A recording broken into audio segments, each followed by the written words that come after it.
avec Lydia Guérousse. Bonjour Lydia, Bonjour bienvenue. Cécile, bonjour Patrick. Alors Lydia, les chaînes de télévision souhaitent organiser un débat avec l'ensemble des candidats à l'élection présidentielle avant le premier tour, bien sûr, mais Emmanuel Macron laisse entendre qu'il refuse d'y participer pour le moment. Oui, et c'est un exercice qui est assez inédit dans la Ve République. C'est un exercice qui a commencé à voir le jour en 2017 pour la première fois, et il n'y avait pas en 2017 de candidat sortant, puisque rappelez-vous, François Hollande ne s'était pas représenté. Et si ce débat avait lieu cette année, ça serait quand même hyper disruptif, comme disent les macronistes, parce que ça serait la première fois qu'un président de la République en poste et très probable candidat à sa réélection, car il en a très envie, comme il l'a indiqué, serait invité à débattre avec l'ensemble des candidats du premier tour. Et ni Valéry Giscard d'Estaing, ni Jacques Chirac, ni François Mitterrand, ni François Hollande, puisqu'il ne s'est pas représenté, ni Nicolas Sarkozy ne se sont pliés à cet exercice en 2012. En 2012, François Bayrou avait envoyé Marielle de Sarnez et Nicolas Sarkozy, qui était sortant, avait envoyé Nathalie Kosciusko-Morizet pour les représenter lors du débat du premier tour avec l'ensemble des candidats. Et d'ailleurs, vous imaginez un peu François Hollande ou Nicolas Sarkozy en train de débattre à côté d'Asselineau, ou Jacques Chirac avec Jacques Cheminade dans un débat de premier tour.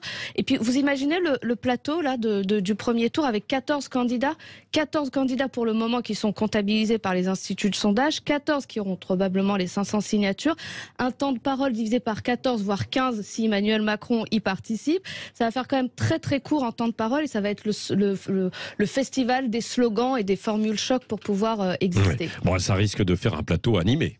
Ah oui, alors Artaud, Asselineau, Poutou, Lassalle, Zemmour, Pécresse, Jadot, Taubira, Hidalgo, et j'en oublie très certainement. Peut-être et sans doute Emmanuel Macron, cible de tous. Alors, on aura Valérie Pécresse qui lancera son fameux « Vous avez cramé la caisse » qui a été chippé à Laurent Wauquiez d'ailleurs pour dénoncer le plan de soutien aux entreprises et salariés pendant la crise Covid. Marine Le Pen qui parlera du pouvoir d'achat car la gauche ne le fait plus et accusera le gouvernement d'avoir oublié les plus fragiles. Mélenchon l'accusera d'être le président des riches du CAC 40. Zemmour lui dira qu'il est mondialiste et qu'il n'aime pas la France. Et Taubira, quant à elle, dira qu'il a désigné les musulmans comme cible avec la loi séparatisme et qu'il est raciste. Bon, vous faites bien le débat toute seule. Alors c'est vrai que ça pourrait être un festival d'attaques contre le président de la République. Oui, et paradoxalement, les attaques qui seront contradictoires de la part de ses opposants pourraient le servir et le faire apparaître comme celui qui incarne un point d'équilibre. Comment être attaqué par l'aile droite pour son supposé laxisme sur le régalien et la gestion des finances publiques, et par la gauche sur sa dérive sécuritaire, sa droitisation, son libéralisme. Faut savoir, un peu laxiste ou sécuritaire, trop social ou trop libéral, et voilà que le « en même temps », le fameux « en même temps » d'Emmanuel Macron va devenir son meilleur bouclier. Et attaqué par tous, Emmanuel Macron pourrait paradoxalement incarner la politique du juste équilibre, de la mesure, face à des oppositions qui seront dans l'idéologie et les visions partisanes. Oui, en conclusion, franchement, est-ce que vous pensez qu'il peut échapper à ce débat ? Alors cet exercice n'est pas une obligation institutionnelle, vous l'avez compris, elle peut donc tout à fait y échapper et tenter de rester au-dessus de la mêlée, concentré sur la gestion du pays pendant que d'autres se chamailleront à coups de punchline, de promesses à qui fera mieux et de moi je ou moi président, comme l'avait décliné François Hollande. Mais il reste deux inconnus, la pression médiatique autour de ce débat de premier tour et Emmanuel Macron lui-même. Alors comment il pourra échapper si tous les candidats y participent sans donner l'impression de se défiler?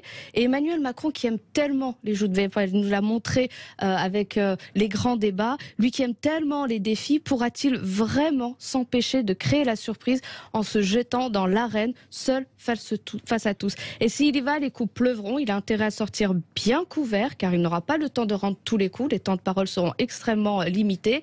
Et ça, c'est quand même très particulier dans ce nouveau monde. Ça sera bien la première fois que nous aurons un président de la République qui ne sera pas respecté en finale lors de ce plateau, voire même qui sera la cible de tous. Et moi, en tant que gaulliste, canal historique, je considère que le président doit rester en dehors de tout ça pour oui, mais s'il est candidat à la présidentielle, au-dessus de la mêlée. Il y aura le second tour pour faire ce débat.